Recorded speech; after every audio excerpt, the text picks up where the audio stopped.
আমার নবী আপনার নবী বলেন, যেই সমস্ত মানুষ কবর খনন করবে, আবার কবর খনন করার পরে সুন্দর করে লাশটাকে দাফন করে দিবে, ও বন্ধুরে,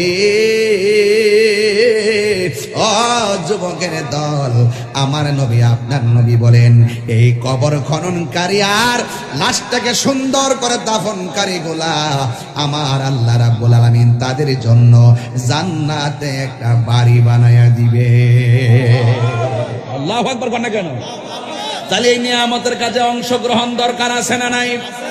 আরো জোরে বলেন, আছে না নাই? তাহলে আমার জাকির এই সমস্ত 60টা লোকের হাতের মধ্যে পুরস্কার দিয়েছে, এই পুরস্কারটার নাম মহব্বত। এই মহব্বতওয়ালা মানুষের দাম আল্লাহর কাছে অনেক বেশি হয়ে যাবে। এদের জন্য আমার আল্লাহ জান্নাতের বাড়ি রেডি করতেছে, এদের জন্য আমার আল্লাহ জান্নাতের জামা রেডি করতেছে, এদের গুনাহ মাফ করার জন্য আমার আল্লাহ 40 বার গুনাহ মাফ করে দেওয়ার ওয়াদা করেছে।